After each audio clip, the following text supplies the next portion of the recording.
The Agra Fort is situated on the bank of the river Yamuna. For many years, this was the power center of the Mughals. All the Mughal rulers, starting from Babur up till Aurangzeb, resided in this fort. The fort, however, is much older. It was priorly under the control of the Delhi Sultanate and may have been in existence much before that. After acquiring this fort from Ibrahim Lodhi, Babur had only added one structure to it, which was a stepwell. Years later, his grandson Akbar realized the importance of Agra and set about to rebuild this fort, which was by then in ruins. The fort's present shape was given during Akbar's rule. However, each Mughal ruler added some structures to this fort. Currently, around 75% of the fort is under the army and 25% is open to tourists.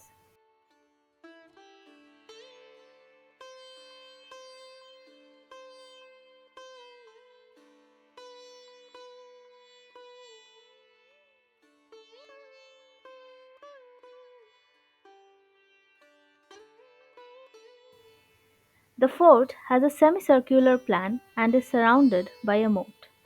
It is made primarily of red sandstone, but some structures are also made of marble. It has four gates. The Amar Singh Rathore gate is the one through which tourists can enter this fort. To enter, a wooden drawbridge is used. The iron rollers used to operate this bridge can be seen even today.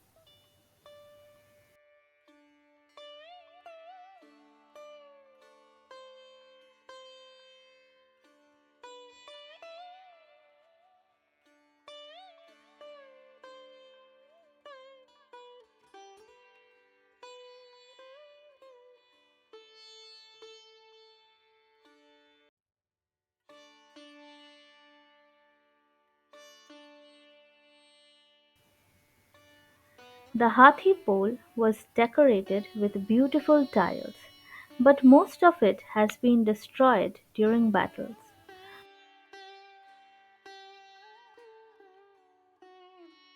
On the verandas stood attendants welcoming the royals by showering petals on them and playing music in the Naubat Khana.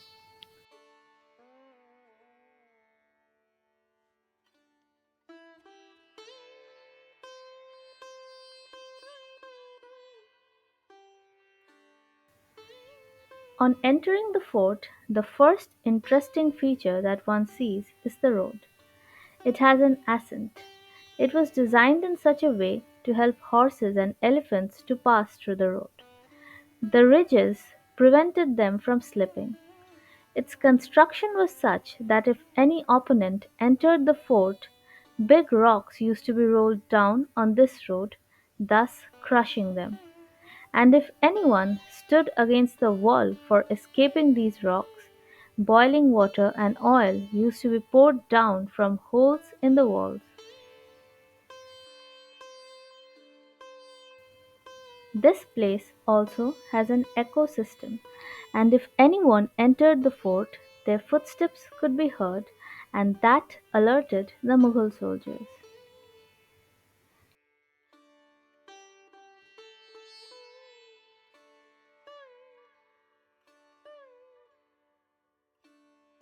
Next, one comes across the Jahangiri Mahal. This was built by Akbar. It is the largest residence in the complex. Right beside the Jahangiri Mahal was the Akbari Mahal, which doesn't exist anymore. Initially, the Jahangiri Mahal was a part of the Mughal Zanana. At the entrance of the Jahangiri Mahal is kept Jahangir's bathtub. It was initially placed near the courtyard of Akbar's palace. Currently, it is placed before the Jahangiri Mahal for visitors to get a better view of it. This tub is a monolithic structure. On it, the phrase Hauz-e Jahangir is inscribed in Persian. It is in fact because of this tub that the palace came to be known as the Jahangiri Mahal. Initially, this palace was a part of Akbar's Bengali Mahal. Inside the Jahangiri Mahal, a wide range of architectural styles can be seen. There are intricate stone carvings, decorative arches, and brackets. Influence of beautiful Hindu architecture can be seen here. This region is said to have been used as Jahangir's quarter. It is said that various performances were organized in the courtyard, which were watched by the emperor from the top. The royal ladies used to watch it from the jharokas and windows. This was the library of Jahangir. Here we can find evidence of hand painted pictures. This place was once beautifully decorated but now stands almost destroyed.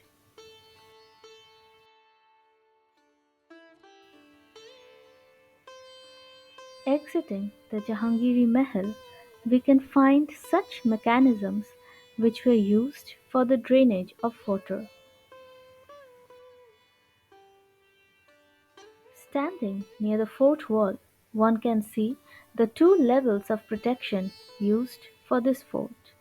The first layer was a moat consisting of crocodiles and alligators.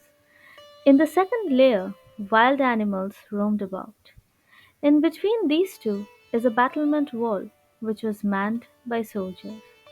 However, the best view that one can see from here is that of the Taj Mahal.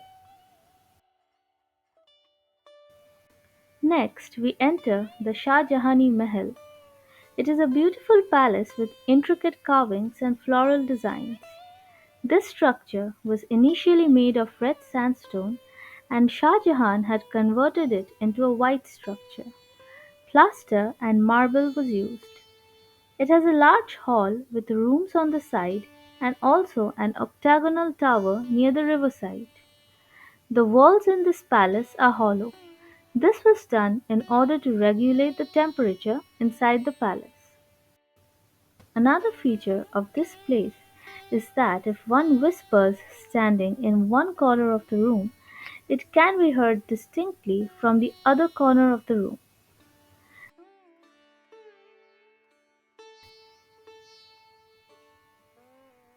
Another interesting feature seen here is this window. It seems to be closed from outside the room and open from inside the room. It acted as a system of ventilation during the Mughal times. Next, we come across two such palaces made for Shah Jahan's daughters Jahanara and Roshanara. The unique aspect here is that these palaces are shaped like palanquins.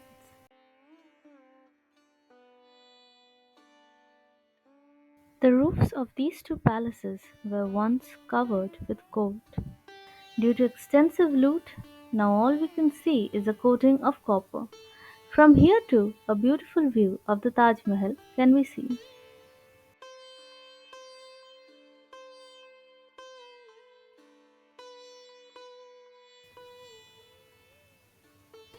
The Khas Mahal was the private quarter of Shah Jahan.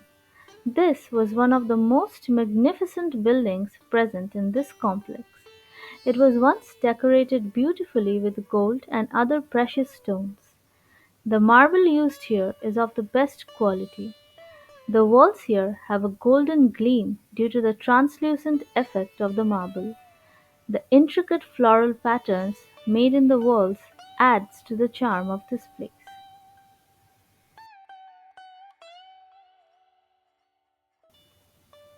In front of the Khas Mahal is the Anguri Bagh, right in the middle of which is a fountain.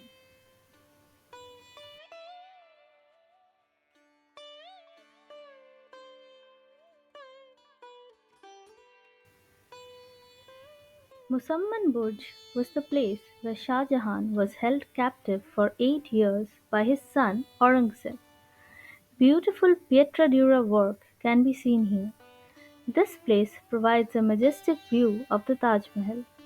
Shah Jahan was here until his death.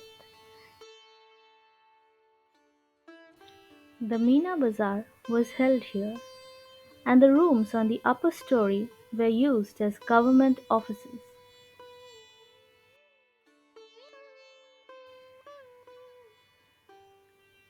Here we can also see the arrangement to fix flame torches during those times.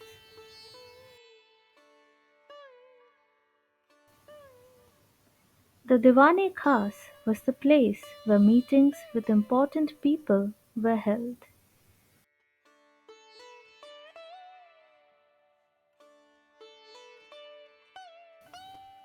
On the white throne sat the Wazir, and on the black throne sat the Emperor. It has inscriptions in Persian. This throne suffered damage when the fort was attacked in 1803 by the British.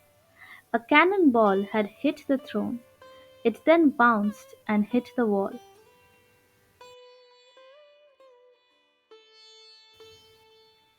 The Taj Mahal can be viewed from here. An interesting feature which can be observed from the Diwani Khas is that as one moves further away from the Taj Mahal, it appears to be bigger. The Diwan-e-Aam was the hall of public audience. The general people used to come here with their complaints to be looked into. The hall has beautiful arches. On the alcove was the throne of the emperor, and on the dais below stood the Wazir. This hall was once decorated with gold and precious stones. The Diwan-e-Aam is actually made of sandstone, but Shah Jahan had it plastered in order to resemble the white marble look. The court proceedings could be watched by royal ladies from the marble screen windows.